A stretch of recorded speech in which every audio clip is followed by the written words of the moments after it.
Você sabe o sentido do termo revolução? Certamente você já ouviu falar em várias delas, mas já parou para se perguntar por que revolução?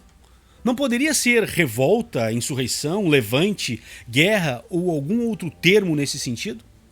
Certamente você já ouviu falar na Revolução Inglesa, Revolução Industrial, Revolução Russa, Revolução Chinesa e a Revolução Francesa. E se tu és aqui do Rio Grande do Sul, certamente tem em sua mente a Revolução Farroupilha, que na real não foi bem uma revolução. Mas esse debate vai ficar para um outro vídeo. O certo é que para um evento ser considerado revolução, é imperativo que ocorra uma transformação radical, seja na esfera política, social, econômica, cultural ou até mesmo tecnológica. Isto é, tudo o que diz respeito à vida humana. Ter esse entendimento mínimo é fundamental para se entender os períodos históricos, moderno e contemporâneo. Como é o caso da Revolução Francesa, que é o assunto deste vídeo, o qual mudou para sempre as estruturas políticas, sociais, econômicas e culturais da França e do mundo inteiro, através dos seus princípios de liberdade, igualdade e fraternidade. Iniciado em 1789, o processo revolucionário, o qual chamamos de Revolução Francesa, pretendia romper com a antiga sociedade de ordens e privilégios, transformando o mundo num lugar mais justo a partir da ruptura dos históricos privilégios do clero e da nobreza. Mas será que tal processo mudou substancialmente a vida de todos os estratos sociais? Ou apenas mudaram os atores que desfrutavam de privilégios? Eu sou o professor Ranir, seja muito bem-vindo. Vem comigo conhecer esse capítulo importante da história, o qual mudou para sempre os rumos da humanidade. E ao final, tire as suas conclusões sobre as consequências positivas e negativas da Revolução Francesa.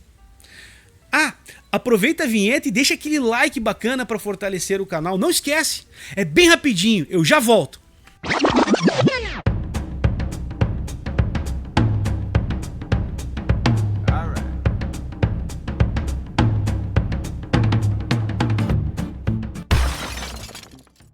A Revolução Francesa é considerada por muitos historiadores o marco tradicional do início da Idade Contemporânea. Foi um movimento que contou com a participação de vários grupos sociais, incluindo a população pobre das cidades, os pequenos produtores e comerciantes, e os camponeses, logicamente explorados pela servidão. Ao final de um longo processo, os privilégios da nobreza por nascimento foram extintos. Mas, em seu lugar, o grupo que tomou o poder dos nobres, a burguesia fede, adquiriu privilégios pelo poder econômico. Me lembra aquelas pessoas que eram empregados e comiam o pão que o diabo amassou nas mãos do patrão. E por um acaso do destino, sabe o destino? O destino às vezes ele nos prega peças, né? Ou pela sorte, ou até mesmo pela competência, acabaram ficando ricos. E hoje são estes que outrora eram pobres e agora são ricos, que exploram e maltratam seus funcionários, seja psicologicamente ou financeiramente, pagando salários miseráveis. É muito triste isso. Puxa vida. Como disse Paulo Freire, quando a educação não é libertadora, o sonho do oprimido certamente é ser o opressor. Pense nisso. Só a gente pensando pode melhorar. Voltemos à Revolução Francesa. Para entender esse processo revolucionário, é preciso conhecer algumas características da França no final do século XVIII. Vamos começar pela sociedade francesa.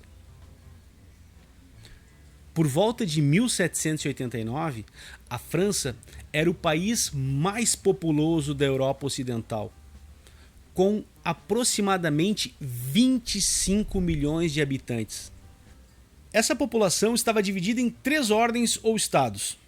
O clero, considerado o primeiro estado, seguido da nobreza, obviamente o segundo estado, E depois vem o resto da população, que era considerado o terceiro estado. Ou seja, camponeses, artesãos, trabalhadores urbanos e também a burguesia. Cada uma dessas ordens dividia-se internamente em grupos, muitas vezes rivais. Vamos ver como eram essas divisões? O primeiro estado era constituído pelo clero, que era composto de aproximadamente mais ou menos 120 mil pessoas e dividia-se em alto e baixo clero. Eu sei que tu sabe, mas clero são todos aqueles indivíduos que fazem parte da Igreja Católica, que embora Jesus tenha dito que todos somos irmãos, dentro da própria igreja, uns eram mais irmãos e filhos de Deus que outros. Imaginem fora da igreja o que o bicho não pegava. Ninguém é igual a ninguém. Mas vamos tentar entender essa falcatrua. Temos o alto clero, que reunia bispos, abades e cônegos, oriundos das famílias da nobreza. Sua fortuna era proveniente do recebimento dízimos e da renda de imóveis urbanos e rurais de propriedade da igreja. Isso não te lembra nada? Fala pra mim, te lembra, né? Mas dentro da Igreja Católica também tem a galera da várzea, ou seja, da raia miúda, vulgo chinelagem, conhecido como o baixo clero, que era composto de sacerdotes pobres que simpatizavam com as ideias dos revolucionários. Esses sacerdotes, gente, eles geralmente eram responsáveis pelas paróquias, aquelas paróquias mais carentes, ou seja, conheciam a realidade do povão, sentiam a dor do povão junto com eles. Hoje seriam chamados tipo esquerdalha, comuna, essa galera aí, vermelhinha aí. Já o segundo estado era constituído pela nobreza, composto de aproximadamente 350 mil pessoas. Estava dividido em 3 grupos principais: a nobreza cortesã, provincial e de toga. Mas quem era quem? Vamos tentar entender isso? Calma aí, fera, segura, eu vou te explicar. Calma o teu coraçãozinho aí que a gente já vai descobrir quem era quem nesse rolo da nobreza. Aqueles nariz empinadinho. A nobreza cortesã era composta por cerca de 4 mil pessoas que viviam no Palácio de Versalhes. Ali, orbitando em torno do rei, recebendo pensões do Estado, jogando baralho, né? Dinheiro fácil, bem diferente da nobreza provincial, o qual era um grupo empobrecido, que viviam no interior à custa dos pagamentos cobrados dos camponeses. Mas viviam à custa dos camponeses também, né? Explorando os coitados miseráveis. Aquilo que eles chamavam de direitos feudais. Mas não sabe o que é direito feudal? Assiste a minha aula sobre Idade Média. Deixe de ser mandrião. Não sabe o que é mandrião? Vai lá no dicionário. Deixa de ser preguiçoso. Palavrinha nova para enriquecer a tua cultura aí, guri. E guria. Professor Hanir sempre despertando em você o monstro cultural que habita no seu interior. Vai por mim. Por fim, temos a nobreza de toga, composta de burgueses ricos que compravam títulos de nobreza. Compravam cargos políticos e administrativos, gente. Tipo alguns aí que se dizem patriotas e vão para outros países e negam as suas origens. Tem uns até que bate continência aí pra bandeira alheia aí, mas não precisa dizer quem é, né? Bom, mas vamos lá, vamos conhecer o pessoal do terceiro estado. Esses sim, né, que eram constituídos pela grande maioria da população, cerca de 96%. Ou seja, 24 milhões de pessoas sustentavam aquele pingo de parasitas lá, né? É brabo, né? A gente vive vivendo na miséria, a maioria, salvo a burguesia, mas vamos lá. Tinha os camponeses, que eram os trabalhadores rurais, submetidos a diferentes formas de trabalho, sejam eles livres, semilivres e servos que ainda estavam presos às obrigações feudais. Já na área urbana, nós temos um grupo formado por aproximadamente 200 mil pessoas, os quais eram denominados de sans-culottes, porque eles tinham umas calças sem culotte, era reta, assim, diferente das calças dos ricos da época, que se concentravam basicamente em Paris, o qual era composto de aprendizes de ofícios, trabalhadores assalariados, gente desempregada, marginalizada. Esses daí é essa parte. Agora vamos ao filé financeiro do terceiro estado, ou seja, a burguesia. Burguesia. Bom, vamos lá. Financeiramente, vamos citar de baixo para cima para ficar mais fácil. A pequena burguesia eram nada mais, nada menos que os pequenos comerciantes e artesãos. Tipo o cara de hoje que tem carro e casa financiada e acha que é rico. Coitado. Mal sabe eles. Experimenta não pagar o carro. Experimenta não pagar a casa, tu vai ver onde é que tu vai morar.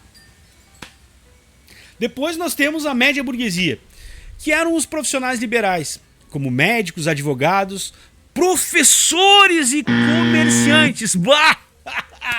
Eu já fui da média burguesia, que loucura! Hoje, se eu for um sans-culotte, já tô bem faceiro. Que ser professor, vamos combinar, gente, é brabo! As pessoas já te olham com pena. Vou contar um negócio pra vocês aqui, dar uma paradinha rapidinho. Eu já pensei diversas vezes que caso eu fosse assaltado, eu vou dar a real pro ladrão. Vou dizer, cara, é o seguinte, meu, na boa, sou professor, velho. É capaz dele ficar sensibilizado e me dar uns pila ainda. Eu não duvido que isso aconteça, porque a coisa tá muito difícil. Mas vamos lá, segue o baile. Na França ainda tava pior. Então agora chegou a vez dela, né? Daqueles dos grandes proprietários dos meios de produção, dos detentores do capital, da galera do filé mesmo, né? Tô falando de quem? Quem eu tô falando, gente? Quem eu tô falando? Eu tô falando da alta burguesia. Aqueles que nunca botam pra perder. Quem são eles? Não é diferente dos dias de hoje. São os banqueiros, os grandes empresários, grandes comerciantes. E aí vamos incluir também os que compravam e vendiam as mercadorias coloniais, gente. Mas agora pensem comigo, para a coisa virar uma revolução, certamente tinha algo muito errado e fedendo muito fedendo, a coisa muito fedor. Vamos aos fatos. Desde meados do século XVIII, a economia francesa apresentava sinais de crise, agravada pelas guerras em que o país se envolveu na Europa e na América. A economia era basicamente agrária e cerca de 80% da população trabalhava no campo. No entanto, a produção agrícola não atendia de modo satisfatório ao consumo de alimentos. Problemas climáticos, como secas e inundações, agravavam ainda mais a situação da agricultura desde 1784. Em consequência, o preço dos alimentos subia às vezes brutalmente. Isso não te lembra nada, tipo arroz, soja, essas coisas? Nas cidades e no campo, a maioria da população enfrentava uma situação de fome e miséria. A indústria têxtil francesa, por sua vez, passou por grandes dificuldades devido à concorrência dos tecidos ingleses, que invadiram o mercado interno da França. E pasmem, gente, às vezes a gente acha que só aqui no Brasil que a gente faz bobagem, né? Ou o nosso governo faz bobagem. Isso se deu em consequência do tratado firmado em 1786 com a Inglaterra, por meio do qual os ingleses exportariam tecidos para a Europa, enquanto os franceses exportariam vinho para a Inglaterra. Imagina, gente, muitos trabalhadores do setor ficaram desempregados, aumentando o número de famintos e marginalizados, gente. Cada vez era mais pobre pelas ruas, cada vez mais gente passando fome, mais necessidade. Era uma situação que beirava o caos. Essa burguesia, então, ligada à manufatura e ao comércio, estava cada vez mais descontente. Além disso, o governo francês começava a atravessar seríssima, né? Ou melhor, uma séria crise financeira que se estendia desde o reinado do Luís XIV, o Rei Sol.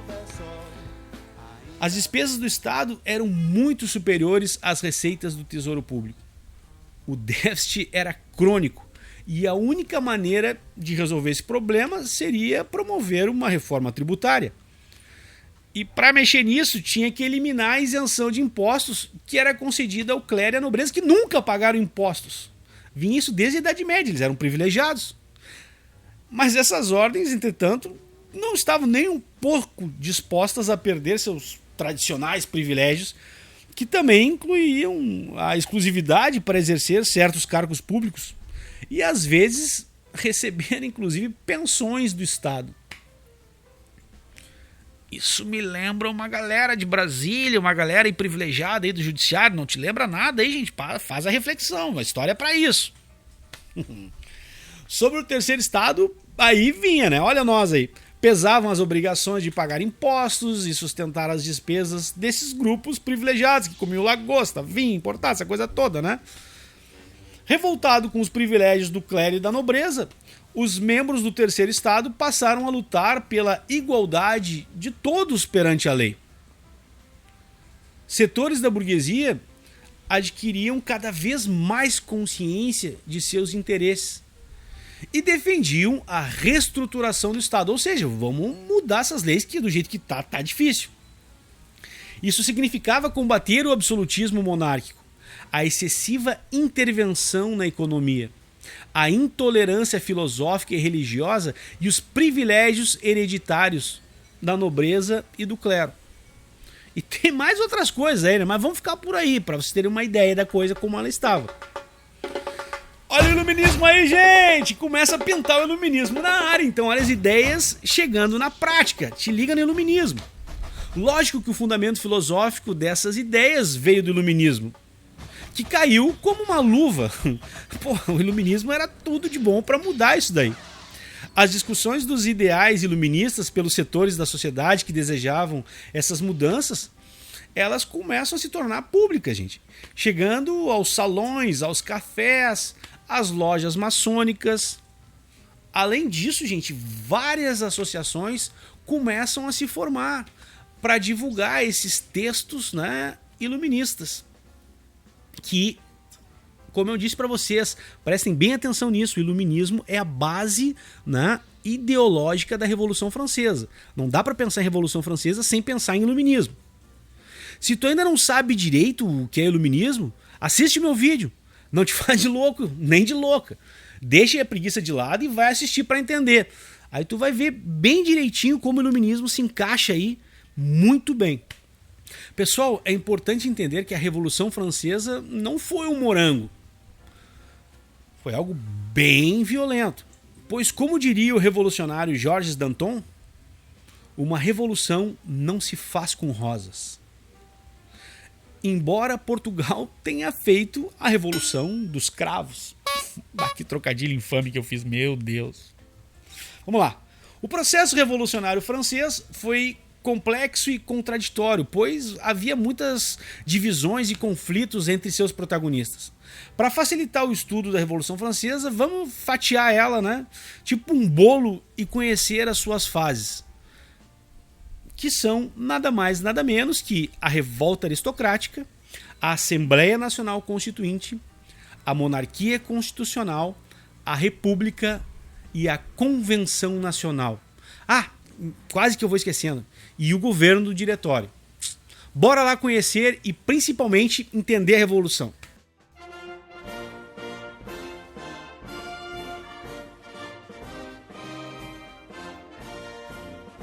Vamos começar então pelo início. A revolta aristocrática.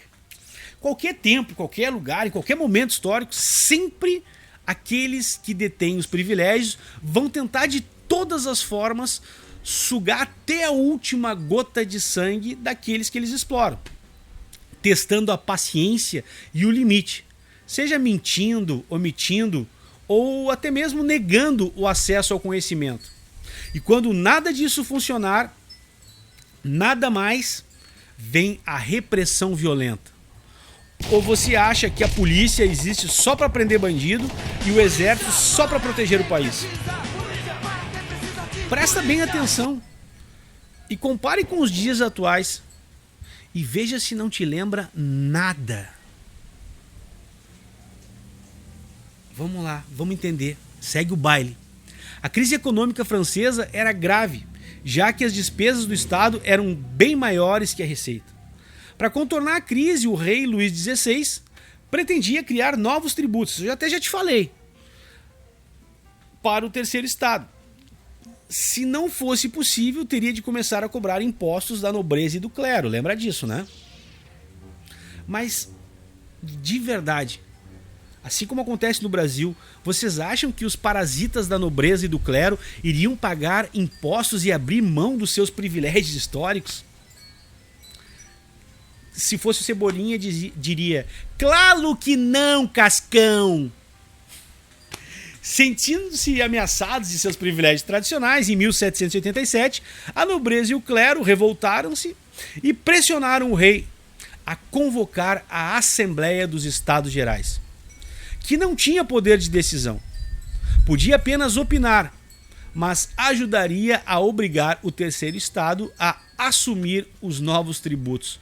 Olha a falcatrua, gente! Olha a falcatrua! Até vou tomar uma água. Viu? É óbvio, gente. Desde sempre, pimenta nos olhos dos outros é refresco, né? No da gente arde. Então, a Assembleia dos Estados Gerais era uma instituição parlamentar antiga, que não se reunia mais ou menos há 175 anos. Participavam dela os representantes dos 3 estados. Entretanto, seu sistema de votação era feito por estado. Ou seja, cabia um voto para cada ordem. Assim, obviamente que o clero e a nobreza, eles iam votar sempre juntos e teriam sempre 2 votos contra um do terceiro estado. Não lembra direito o Centrão? Tem certeza que não lembra nada, como eu disse para vocês aqui por Brasília? Seguimos. Então vamos lá. Convocada a Assembleia dos Estados Gerais, que se reuniu no Palácio de Versalhes, vai ter então início o conflito entre essas ordens privilegiadas, ou seja, a nobreza e o clero contra quem? Quem? O terceiro Estado, gente. Te liga, o terceiro Estado não dorme na aula. A nobreza e o clero então queriam continuar a votar os projetos por grupo, valendo um voto para cada ordem, independentemente do número de representantes. O terceiro Estado, que tinha mais deputados que a nobreza e o clero juntos, obviamente que não aceitou o sistema tradicional de votação e exigiu que ela fosse realizada pelo voto individual. Pois somente assim, gente, teria condições de vencer e fazer valer suas decisões. Mas, gente, sabe que, né, lobo não come lobo, né? Apoiados pelo rei, os conservadores da nobreza e do clero não concordavam com essa mudança na regra da votação. O conflito entre as ordens, então, paralisou os trabalhos. Parou tudo. Para tudo. Então, gente, em 17 de junho de 1789, os representantes do terceiro Estado se revoltaram e se autoproclamaram em Assembleia Nacional Constituinte, cujo objetivo era elaborar uma nova Constituição para a França. Agora tentem imaginar, gente, o rei Luís XVI, herdeiro, né, do Luís XIV, o maior absolutista de todos, vendo isso tudo. Claro que a exigência da nobreza de convocar a Assembleia dos Estados Gerais foi atendida. A Assembleia reuniu-se em maio de 1789, convocada por Luís XVI, mas as consequências dessa convocação revelaram-se devastadoras para a nobreza e, obviamente, para o regime absolutista. Isso ocorreu por 2 razões básicas. Primeiro, porque a nobreza subestimou a força e a capacidade política de articulação do terceiro Estado. E segundo, porque aquela época coincidia com um momento de grave crise econômica, fome e desemprego. A multidão de pobres no campo e das cidades estava desesperada, gente. E é nesse contexto, então, que as eleições para a escolha dos deputados à Assembleia dos Estados Gerais acabam transcorrendo num clima de agitação popular. que logicamente favorecia os objetivos políticos do terceiro estado. Esse clima, então, a gente começa a se formar, né, na França, principalmente em Paris, mas pelo interior também, e já podia ser claramente percebido nas diversas assembleias locais que preparavam a reunião dos Estados Gerais. Nessas assembleias, os representantes das diferentes ordens manifestavam cada vez mais as suas reivindicações, redigindo cadernos de queixas que, na verdade, nada mais era do que documentos em que eram registradas as propostas das ordens. Dessa forma, a burguesia então aproveitou a oportunidade para divulgar seu programa de reformas por meio da intensa propaganda. Propaganda é a alma do negócio, gente, sempre foi. Não é à toa que a galinha canta quando ela coloca o ovo. As massas, então, de camponeses, as massas urbanas, tiveram um espaço para demonstrar, em termos políticos, todo o seu descontentamento. Cada vez mais a coisa fedia, e fedia muito, gente. Sabe cocô, assim, tipo, quanto mais mexe, mais fede? Pois é, mais ou menos isso. Só que o rei, Luís XVI, percebeu que tinha algo bem ruim apontando em sua direção. Então ordenou o fechamento da sala de reuniões, procurando dissolver a Assembleia Nacional. Mas os representantes do terceiro estado, liderados pela burguesia, transferiram-se para um salão de jogos do palácio, que era utilizado pela nobreza. Nesse local improvisado, decidiram permanecer ali reunidos até cumprirem seus objetivos. Esse episódio, gente, ficou conhecido como o juramento do jogo da pela. Alguns falam que era algo meio parecido com tênis, outros falam que era algo meio parecido com handebol, mas era um esporte que praticava lá no palácio. Luís XVI, então, tentou reagir organizando tropas para lutar contra o terceiro estado. Mas a revolta popular já tomava conta das ruas. E o rei não tinha mais força para contê-la. É aí que a coisa começa a tomar forma, gente. Ela não foi uma coisa tipo, vamos fazer. Ela foi acontecendo. Um dos principais slogans dos revolucionários era liberdade, igualdade e fraternidade.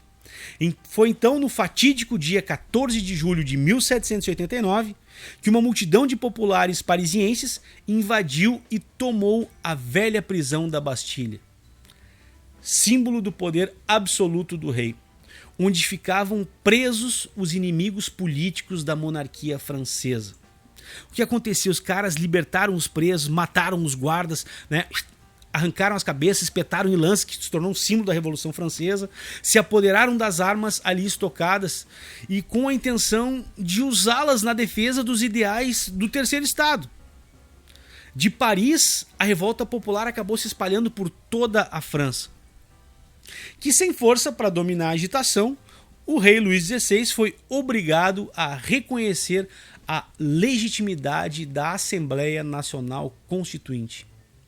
Desta maneira, a Assembleia tomou medidas de alcance popular para conter a fúria revolucionária dos camponeses e, obviamente, da população urbana. Então, presta atenção, olha a falcatrua.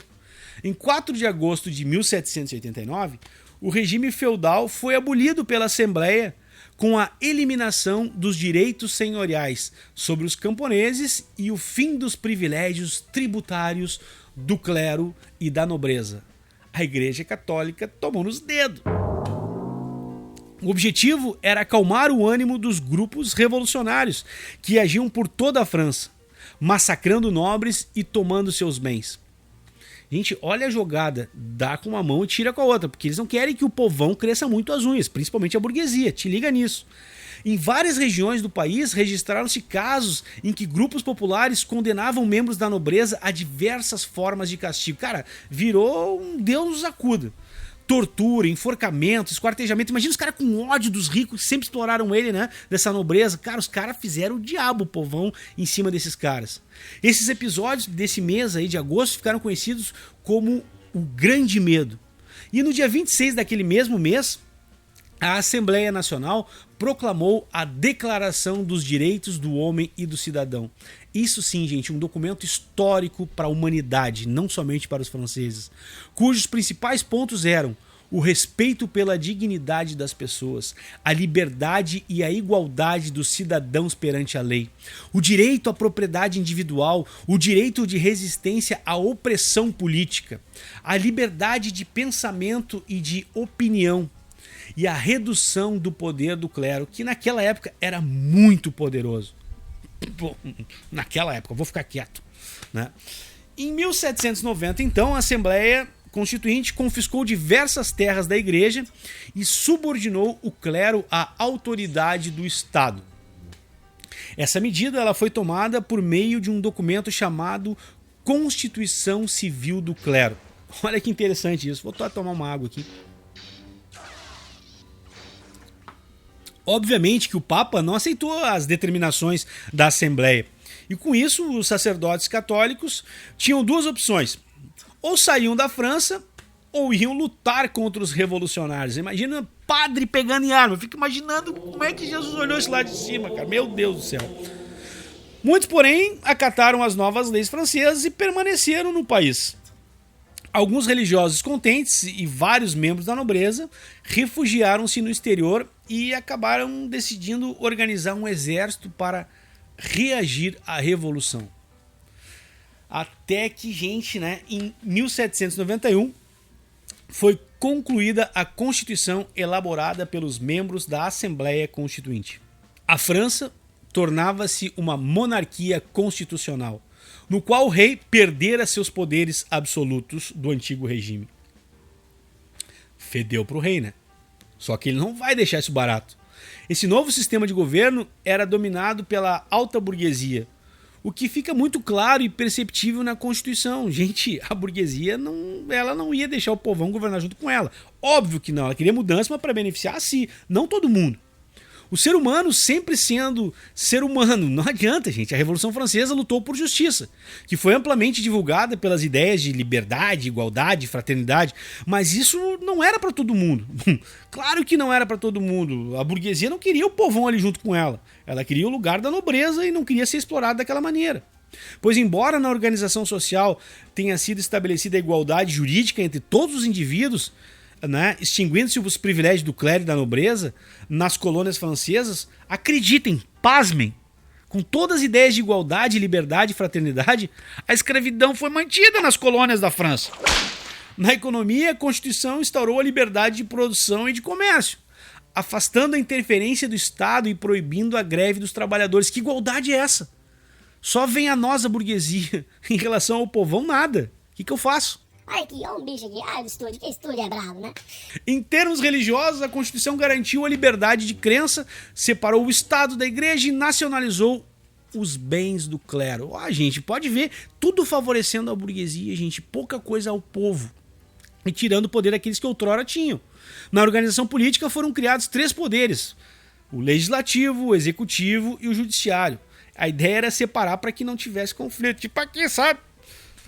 A representatividade popular se fazia pelo voto e os cidadãos eram divididos em ativos e passivos. Os ativos, por possuir determinada renda, tinham o direito de votar.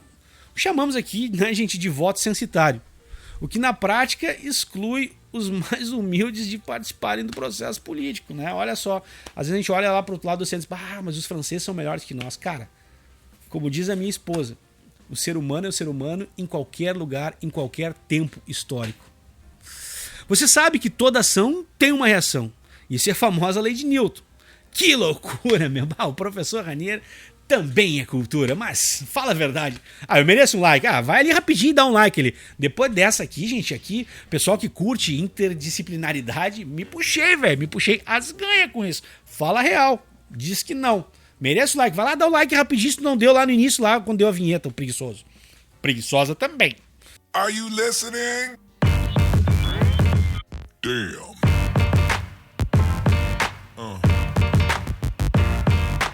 O rei Luís XVI, óbvio que não aceitou a perda de poder e passou a conspirar contra a Revolução, fazendo contatos com nobres que vazaram para outros países e com os monarcas, né, da Áustria e da Prússia, que também se sentiam ameaçados com o processo da Revolução Francesa. Imagina, eles pensaram, se essa moda pegar aqui, tô ralado. O objetivo dos contra-revolucionários, obviamente, que era organizar um exército que invadisse a França e restabelecesse a antiga ordem, ou seja, a monarquia absolutista. Então, gente, em julho de 1791, Luís XVI tentou fugir do país para unir-se às forças contra-revolucionárias que se organizavam no exterior. Só que durante a fuga o cara foi reconhecido e preso, sendo reconduzido à capital francesa e mantido sob vigilância. O exército austro-prussiano invadiu a França, contando com o apoio secreto da família real, que transmitia segredos militares às tropas estrangeiras. Traíra! Para defender o país, os líderes da Revolução Francesa, como Danton e Marat, apelavam a todos os cidadãos para que tomassem parte da luta. Até que em 20 de setembro de 1792, o exército invasor foi derrotado pelas tropas francesas na Batalha de Valmy. A vitória contra os exércitos estrangeiros deu nova força aos revolucionários franceses. Os principais líderes da Revolução decidiram proclamar a República em 22 de setembro de 1792. E aí realmente fedeu muito para o rei. Porque o rei foi mantido preso e acusado de traição. Traição à pátria. E qual é a pena para a traição? Com o novo sistema de governo, a Assembleia Constituinte foi substituída pela Convenção Nacional, que tinha como principal missão elaborar uma nova Constituição para a França. E o rei? O rei daqui a pouquinho eu já te conto, tô deixando no clima, vai entrando. Para entender esse período, gente, é importante conhecer as forças políticas mais importantes da França revolucionária. Aliás, antes de eu te contar quem eram essas forças, quero aproveitar para te falar algo muito importante. Pois é nesse período que surge o conceito de direita e esquerda, que tanto se fala atualmente. Mas pouca gente sabe de verdade o que isso significa. Vamos entender um pouquinho isso? Acho que vai ser bem legal para vocês. Lá na Assembleia sentavam à esquerda aqueles que desejavam mudanças significativas para o povo. No caso aqui, os jacobinos. Ou melhor, lá na França, os jacobinos. Na direita, aqueles que desejavam manter as coisas como estavam, o que chamamos de manter o status quo. Geralmente membros da nobreza, do clero e alguns girondinos. E no centro, aqueles que dançavam conforme a música, né? Digo seus interesses. Eram chamados lá de planície. Né? Aqui é o centrão. Mas bom, vamos lá.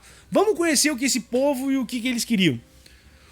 Os girondinos queriam... Os girondinos, que eram os representantes da alta burguesia, desejavam posições moderadas, temendo que as camadas populares assumissem o controle da revolução, gente, como eu te falei para vocês. Por outro lado, os jacobinos eram os representantes da pequena e da média burguesia, assim como do proletariado de Paris. Defendiam posições mais radicais e de interesse popular. Já aqueles denominados de planície, os quais eram os representantes da burguesia financeira, mudavam de posição conforme suas conveniências imediatas, apoiando quem estava no poder. Acho que agora deu para você entender um pouquinho o conceito de direita e esquerda. Faça uma comparação com os políticos e os partidos brasileiros. Coloque aqui nos comentários quem pertence a qual lado aqui no cenário político nacional. Eu tenho certeza que, entendendo esse conceito, que é bem básico, você vai melhorar substancialmente sua visão política e principalmente o seu exercício de cidadania. Vamos voltar à França? Luís XVI então foi levado a julgamento. Os girondinos procuraram defendê-lo, mas os jacobinos, liderados por Robespierre e Saint-Just, pregaram sua condenação à morte. O rei foi condenado por conspirar contra a liberdade da nação e a segurança geral do Estado, e foi guilhotinado em 21 de janeiro de 1793. Falando em guilhotina, a guilhotina inclusive ela foi inventada sob encomenda para a Revolução Francesa. pois a ideia dos caras é que, já que tinha que ter morte, que todas as pessoas deveriam morrer igual e sem dor. Desde o rei a mais humilde cidadão, o cidadão francês. Afinal, mesmo com muitas falhas, o lema era igualdade e, obviamente, humanidade. Acreditavam os revolucionários que o legado de torturas e mortes macabras deveria ter seu fim. Ou seja, um fim humanitário. Se é que podemos dizer que a pena de morte, sob qualquer circunstância, pode ser humanitário. Lembra que eu falei que toda ação tem uma reação? A execução do rei logicamente provocou revoltas internas dos girondinos e uma reorganização das forças estrangeiras partidárias do absolutismo. E para enfrentar a reação, os jacobinos criaram uma série de órgãos encarregados da defesa da revolução. Entre eles, o Comitê de Salvação Pública, que era responsável pelo controle do exército e da administração do país, e também o Tribunal Revolucionário, encarregado de vigiar, prender e punir os traidores da causa revolucionária. O tribunal foi responsável pela morte de milhares de pessoas consideradas inimigas da revolução, ou, no mínimo, suspeitas, já corriam para a guilhotina. Qualquer suspeita de conspirar contra a República era pena de morte. Alguns historiadores calculam que foram executadas aproximadamente entre 40 e 50 mil pessoas. Nessa fase, também conhecida como Terror, instalou-se uma ditadura dos jacobinos, sob a liderança de Maximilien Robespierre, que, para governar, Robespierre procurava equilibrar-se entre as diversas tendências políticas, umas mais identificadas com a alta burguesia e outras mais próximas das aspirações das camadas populares.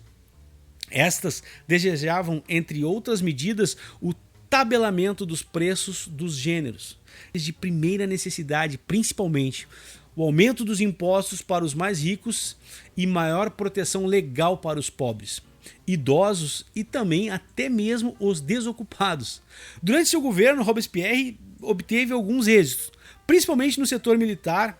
O exército francês conseguiu, por exemplo, repelir o ataque de forças estrangeiras.